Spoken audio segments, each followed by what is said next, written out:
Buenos días, mi nombre es Alessandra Villavicencio y les voy a hablar sobre el tema de los operadores relacionales y lógicos. Vamos a empezar con los operadores relacionales. Esto es un tema muy sencillo ya que lo hemos estado viendo desde que empezamos prácticamente la primaria. De seguro han escuchado hablar sobre, por ejemplo, sobre la expresión de 8 es menor a 10 o 5 es mayor a 1 o 2. Bueno, sobre este tema. Los operadores relacionales son símbolos que se usan para comparar dos valores. Si el resultado de la comparación es correcto, la expresión va a ser considerada verdadera. En caso contrario, será considerada falsa. Aquí les tengo un cuadro, es un cuadro sobre los operadores relacionales, donde explica qué significa cada uno. El primer símbolo es menor que. Un ejemplo de este sería que, pues como ya había dicho anteriormente, 8 es menor a 10. Es verdadero. Todos sabemos que 8 es menor a 10. Entonces, el siguiente símbolo sería mayor que. Por ejemplo, 15 es mayor a 10. Esto también sería considerado verdadero. Caso contrario, si lo que queremos considerar falso sería que 15 es mayor a 20. Todos sabemos que es falso. Entonces, el tercer símbolo es igual a. Por ejemplo, 1 es igual a 2 o 2 es igual a 2. ¿Por qué 1 es igual a 2? Si nosotros hacemos una operación en el caso de 1 más 1 nos da 2, entonces sabríamos que 1 es igual a 2 porque 2 es igual a 2. Para eso tendríamos que poner 1 más 1, el resultado como ya dije es 2, igual a 2. El cuarto símbolo es no igual a. Por ejemplo, vamos a hacer con las letras ahora. A no es igual a B. Sabemos que eso es cierto. El quinto símbolo es menor que o igual. Por ejemplo, si tenemos la expresión de 3 es menor que o igual a 5, ¿por qué pasa esto? Porque, como sabemos, 3 es menor a 5. Entonces, para poder equilibrar la balanza, al decir que igual que, tendríamos que ese 5 quitarle 2 para que su expresión sea de 3. Bueno, el resultado, perdón. El siguiente símbolo, el sexto, sería mayor que o igual que. Ocurre lo mismo que el menor que o igual a que. Si nosotros, por ejemplo, tenemos que 8 es mayor que o igual que 5, aquí sería porque 8 es mayor a 5 y si le agregamos al número 5 otro número que sería el 3, ahí ya nos estaría dando un 8, que es igual a 8, como la expresión anterior. Entonces los operadores lógicos son ya estos son un poco más complejos. Para esto nosotros tenemos que estar utilizando, si se lo saben de memoria, lo que son las tablas de verdad. En estas se utilizan expresiones para saber si los resultados serán verdaderos o falsos. Por ejemplo, en el caso de AND, como ya había dicho, es verdadera cuando ambas son verdaderas. 7 es mayor a 2, es verdadero. O 2 es menor a 4, también es verdadero. Por lo tanto, esta expresión es considerada verdadera. En el siguiente, el OR, esta es verdadera cuando al menos una de las dos expresiones es verdadera. Por ejemplo, 7 es mayor a 2, como ya dijimos, es verdadero. O 1 es mayor a 2. Esta ya no es verdadera, pero como una expresión está siendo verdadera, está considerada también como verdadera, entonces el resultado final. Y por ejemplo, el último, el no, esta está negando el valor de la expresión. En el caso de donde A es menor a B, es verdadero y es verdadero si la comparación es falsa. Este operador lo que hace es cambiar el estado de verdadero a falso y de falso a verdadero, como tal dice su nombre, que el resultado invierte la condición de la expresión. Y eso ha sido todo por mi parte en en este tema. Ahora, pues en realidad lo que fueron los temas de lógica, todos se me hicieron un poco interesantes, pero sí tuve un poco de batallas en cuanto a lo que fueron los últimos temas, silogismo e inferencias mediatas e inmediatas. Pero fueron por pequeños detalles, luego ya le pude agarrar un poco cómo es que podemos diferenciarlas. Y siento que estos temas, pues en realidad ya los estábamos viendo desde que íbamos en primaria o secundaria, solo que no los habíamos visto tan a fondo. Por esa razón es que estábamos un poco confundidos. Pero cuando estaba recordando las expresiones sí me quedó un poco más claro. Así que pues esto nos va a seguir ayudando para que ya no sea tan difícil para nosotros estar respondiendo algunos temas en el futuro, por ejemplo, al momento de estar haciendo trabajos o tareas, ya podremos saber o diferenciar un poco a qué corresponde cada expresión o los elementos que trae, cómo es su estructura. Así que lógica fue un tema muy interesante, al menos para mí, aunque sí fue un poco batalloso al inicio por las expresiones, como había dicho, pero ya le pude agarrar un poco el ritmo. Buenas noches, mi nombre es Ángel Daniel Sánchez y yo les voy a hablar de los tipos de problemas. ¿Cuáles son los tipos de problemas? Un problema, el primero es el convergentes. Ante este conviene que la persona disponga de un pensamiento lógico que le permita crear una serie de deducciones analíticas.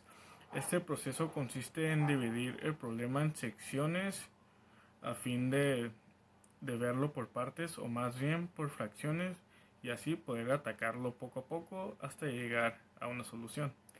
Los divergentes son las situaciones en este tipo son abordados por especialistas de un modo tal que cada uno de ellos expone sus respectivas posturas, planteándose así una serie de alternativas para las soluciones.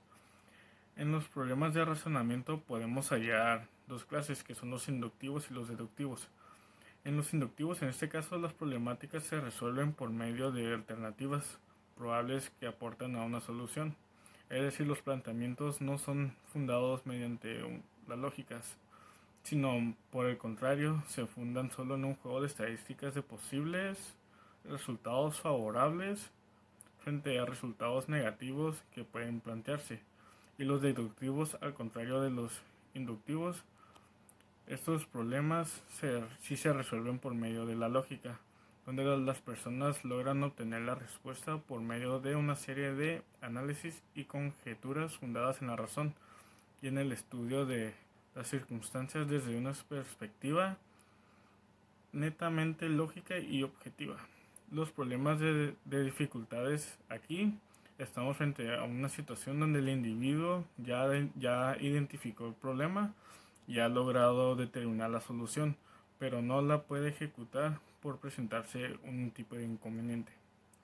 Los problemas por analogía en estos problemas se resuelven mediante una comparación que se realiza de las situaciones del pasado con las situaciones del presente, y por medio de este análisis la persona puede llegar con la solución. Y en el último están los problemas de conflicto. En estas situaciones que se presentan es cuando un individuo quiere oponerse a su propia realidad. Es decir, en estos existen conflictos existenciales donde la persona se juzga y confronta a sí misma, llegando a producirse así un problema interno. Ellos consisten en que la persona no se siente a gusto y con su actuación y lo que piensa de sí misma. Y pues al final de todo esto, lo que más yo me quedo de la materia, pues en sí es con todo. Me demostró que puedo, más bien a la hora de actuar, debo de pensar en mis acciones, qué consecuencias me pueden traer, no, que no debo de actuar nomás así por un impulso, sino que analizar la situación en la que estoy. También me demostró que la situación, más bien los problemas se pueden hay como se dice una clasificación y pues ya los puedo clasificar y así más fácilmente las puedo resolver. Y pues en sí, pues sí, todo me gustó, me gustó cómo fueron las clases dinámicas en las que todo el mundo, ¿cómo se dice?, participamos. Lástima que por esto de la pandemia ya no podemos ir a más clases, pero la verdad sí, lo disfruté mucho y sí, creo que con lo que me voy a quedar sí para toda la vida es que sí hay, ¿cómo se dice?, se puede pensar bien para resolver los problemas. Yo soy Paula Orozco y voy a hablar sobre los tipos de decisiones. Las decisiones se pueden clasificar teniendo en cuenta diferentes aspectos como lo que es la frecuencia como en la que se presentan. Son los programados y los no programados. Las decisiones programadas son aquellas que se toman frecuentemente, o sea que son repetitivas y se convierten en una rutina tomarlas, como el tipo de problema que resuelve y se presenta con regularidad, ya que se tiene un método bien establecido de solución y por lo tanto ya se conocen los pasos para abordar ese tipo de problemas. La persona que rige este tipo de decisión no tiene la necesidad de diseñar una solución, ya que solo realiza lo que hizo con anterioridad. Un ejemplo de este tipo de decisión es que cuando en el caso de emergencia, la mayoría de la gente decide llamar automáticamente al 066. Las decisiones no programadas son decisiones que se toman en problemas o situaciones que se presentan con poca frecuencia, o aquellas que necesiten un proceso específico de solución. El ejemplo para este tipo de decisión es que cuando vas a un nuevo restaurante, no estás familiarizado con los platillos y pues no sabes qué elegir. Buenas tardes, días, noches. Yo soy Yesenia Sabín, perteneciente a la Facultad de Ciencias Administrativas y Sociales de UABC, y hoy voy a hablar sobre la clasificación de las decisiones. Las decisiones se clasifican por su importancia, por su estandarización. La primera, por su importancia, se divide en dos, que sería estratégica. Aquí son las que orientan el rumbo de la organización y se refieren a los objetivos organizacionales y afectan a toda la organización. Por ejemplo, lanzamiento de nuevos productos, suspensión de otros o apertura de nuevos mercados. La siguiente es por su estandarización. Aquí también son dos, no programadas y programadas. Las no programadas son las que enfrentan situaciones nuevas, imprevistas y de gran importancia. Se toman en el nivel superior de la estructura. Por ejemplo, si la competencia empieza a actuar en nuestra zona, debe decidirse qué acciones tomar para neutralizar su accionar y mantener el mercado. Y la segunda, programadas, son las que enfrentan situaciones rutinarias que se repiten en el tiempo. Se definen procedimientos estándares para aplicar en situaciones similares, fijados en los manuales de procedimientos que analizamos en el punto siguiente. Se toman en general en el nivel operativo de la estructura.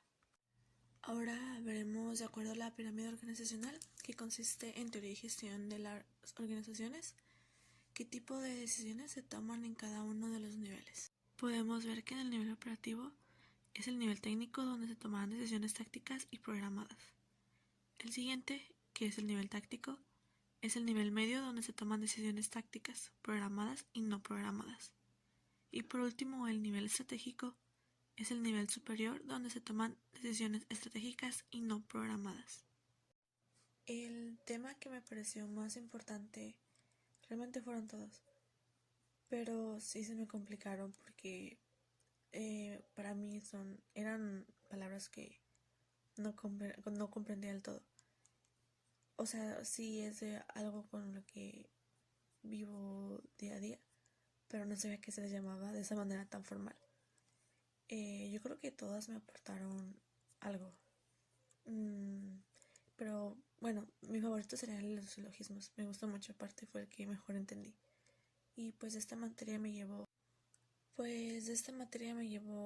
el conocimiento aprendido y espero en un futuro, tal vez mañana, en unas horas o en 5 años, pueda ejercer esos conocimientos.